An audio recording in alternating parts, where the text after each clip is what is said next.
menetapkan Undang-Undang Dasar 1945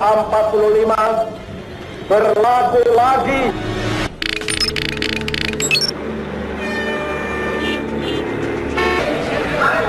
Salah satu perdebatan terpanas terjadi pada akhir 1999 atas nama reformasi. Hukum tertinggi di negara ini Undang-Undang Dasar 45 diutak-atik.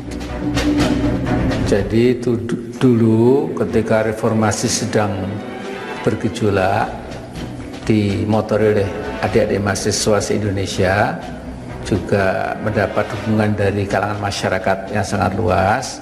Memang dari 5 atau 6 agenda reformasi, yang pertama-tama itu adalah amandemen Undang-Undang Dasar 1945. Mengapa? Karena itu kita dulu ada semacam pengertian bersama Undang-Undang Dasar yang asli itu cukup, tetapi memang dengan perjalanan waktu menjadi tidak lagi komprehensif, tidak lagi bisa kebutuhan Indonesia modern. Pertanyaannya adalah, apakah rakyat tahu tentang hal ini? Bapak familiar tidak dengan Undang-Undang Dasar 45 yang sudah diamandemen 4 kali? Kurang mengikuti karena tidak melihat, biasanya sebatas selintas judulnya aja, tapi substansinya tidak memahami. Banyak pihak tidak sepakat akan amandemen Undang-Undang Dasar 45. Perubahannya dianggap tidak memiliki konsep yang jelas. Banyak substansi Undang-Undang Dasar 1945 itu yang akhirnya dirubah, diganti dengan aturan-aturan baru yang tidak sesuai dengan kesepakatan di mana pada waktu akan dilakukan perubahan atau amandemen itu tidak akan disentuh. Bangsa Indonesia ini juga nggak alergi terhadap perubahan karena pasal 37 Undang-Undang Dasar 45 itu juga memberi ruang untuk itu. Ya, cuma masalahnya perubahan yang bagaimana yang harus kita lakukan, kan gitu. Keinginan untuk menyempurnakan seperti apa yang kita inginkan, kan gitu. Tadi pertanyaannya seperti itu.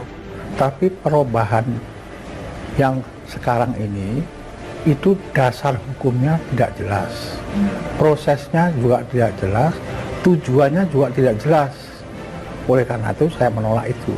Sejak tahun 1959 hingga 1999, 40 tahun sudah Undang-Undang Dasar 45 digunakan sebagai landasan hukum Indonesia. Dan ketika induk dari semua undang-undang yang mengatur negara ini harus berubah, konflik pun timbul.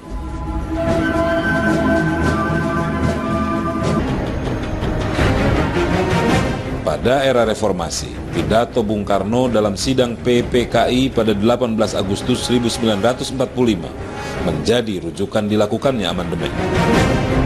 Namun, dan ketika reformasi terjadi, Undang-Undang Dasar 45 ditambal sulam untuk memenuhi tuntutan akan perubahan. Setelah melewati 4 kali amandemen, Undang-Undang Dasar 45 memiliki fungsi baru. Tetapi perubahan yang terjadi justru menimbulkan kontroversi. MPR itu mempunyai tugas untuk menetapkan Undang-Undang Dasar. Nah, persoalannya adalah apakah kata menetapkan sama dengan merubah? Namanya itu Badan Pekerja. Badan Pekerja itu sidang sepanjang 5 tahun. Ya. Badan Pekerja inilah yang kemudian menyiapkan berbagai draft atau rancangan pasal dan ayat mana yang akan diamandemen. Ya. Beberapa pihak menganggap Undang-Undang Dasar 45 hasil amandemen cacat karena tidak memiliki fondasi dan ideologi yang jelas.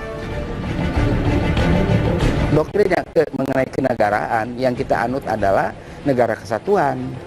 Tetapi melalui perubahan amandemen-amandemen, sekarang kita menyaksikan bahwa pemerintah daerah dengan otonomi daerah itu adalah pemerintahan yang bebas sama sekali. Yang dimana kita saksikan di dalam prakteknya, bupati dapat saja tidak memenuhi panggilan gubernur. Tanpa dasar yang kuat, tetapi saya selalu bilang, Karena ini dibuat oleh wakil-wakil rakyat yang dipilih, berlaku.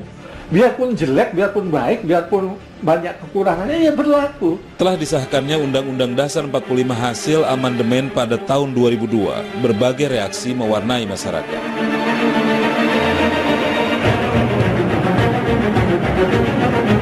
Dari sisi substansi sebetulnya tidak sepenuhnya saya setuju.